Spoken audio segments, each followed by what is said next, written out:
It's really interesting as we all sort of tap into our intuition and our gifts, and we start to observe the world around us, and these conversations become more commonplace and reviving the sort of lost wisdom that was shared among the women, men too, but predominantly sort of women, because that's the part of history that's been oppressed and pushed down because of the psychic intuitive gifts that we have.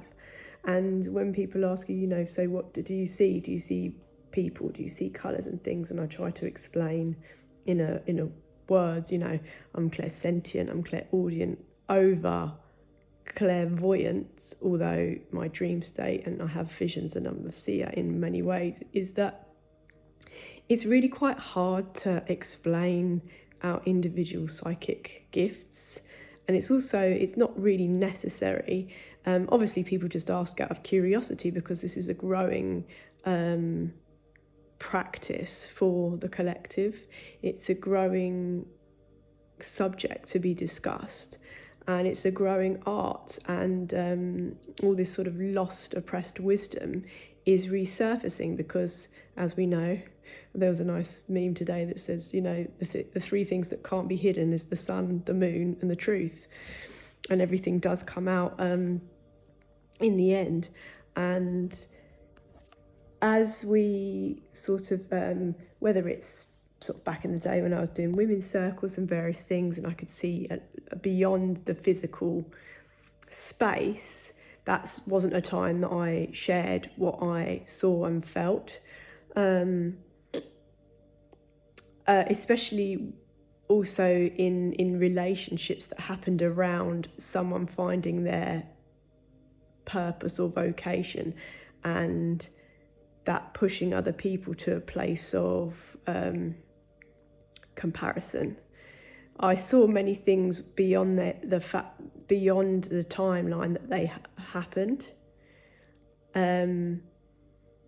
But these kind of things can't be explained in words exactly, and it's not also necessary. It's that, and I saw something today, a woman, a fantastic medium psychic, she was talking about the fact that we all will have our own connection to spirit, our own language, and as a shaman,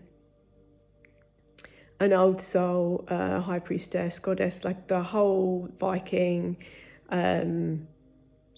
warrior, however we've identified in the physical realm across the ages, and no one needs to claim their past lives in a way that I have, that just things have resurfaced. So I'm very aware of the physical incarnations that I've moved through. Is we all have our own language, and it is really hard to explain how we get the visions or the psychic hits or the spirits, how we call energy in, how we know when energy shifts, if we are in the mangroves with singing bowls, and how sound welcomes energies, and when spirits and certain things shift in the room. And I'm very grateful to be around souls who claim their white witch, which people don't like that word, but again, it's been villainized, their shamanic witch, prophetic, third eye, sort of visionary skill set now. And it's hard, and also this is sacred, so it's not necessary for us to share in words how we get things arrived to us. We can share what we know is our truth as a part of the healing of the nations, so that we are feeding into the collective this knowing, this confidence that we've been and done it and seen it all before, up to a certain point, and then this is now where the timelines merge very differently on Gaia, and Gaia is doing very different things. So in terms of trying to explain how we receive the messages that we receive, it's not really in words.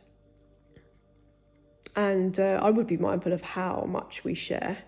And on here I'm mindful because not everybody understands it yet, and there will be people that obviously, if we do believe there's a 2-world timeline split, which I don't want to feed into the division, but there's definitely a split of narratives now in terms of those of us that have continually choose the love vibration.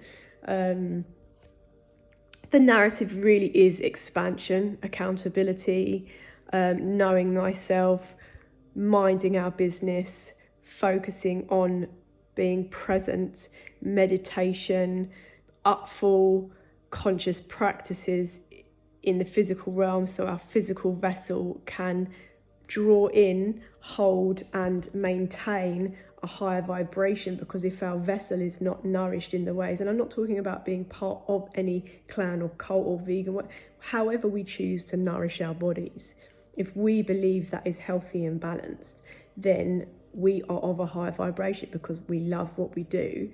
Then we call in and we can harness energy very differently. Now, we can't go around telling other people, you can't do this, you can't eat meat, because our ancestry, our constitution, and our missions are all very, very different. And we all connect with living and dead beings very differently. So whether that's in terms of food or whether that's in terms of who's in the room with us at any one time, let's mind our business and focus on our own mission, and then we get more of it, and then we get more healing across the ages because we know ourselves, we know our soul. Our soul speaks to us in ways that we've never connected with before, because this is the time. This is revelation times. This is when things were meant to come up for us, for clearing and for seeing. And it is tough. But if we believe Earth is a school, sorry, I'm clearing.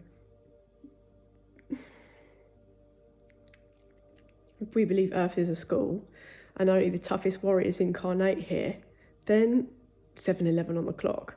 That's alignment, is it? Number 9, like this is the number 9 year. We're finally closing out big, shitty cycles. And I don't mean of everything was shitty, no, but a lot of us have had a few slaps in the face and a lot of grinding and grafting to get to a point where we maintain inner peace and balance as much as humanly possible.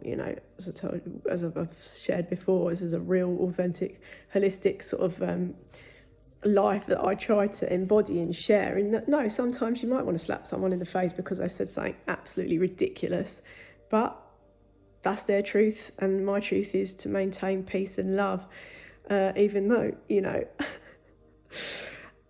I'm connected to some very angry and aggressive souls sometimes, and they're my protectors. So I have to respect who's looking after me and maintain the soft and divine feminine that I was always meant to embody as the matriarchy rises right now, and many divine feminines will also be finding that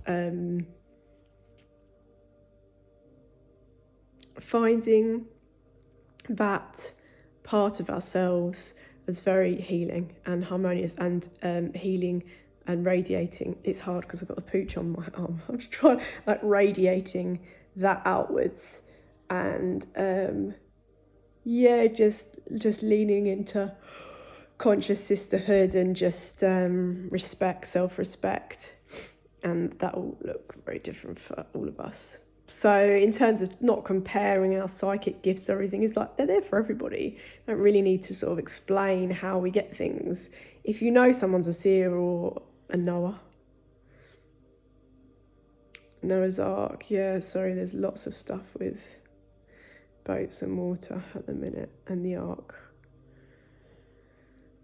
Anyway, I channeled some poetry. That'll all be coming at some point. But anyway, we don't need to compare. 929. Just keep practicing.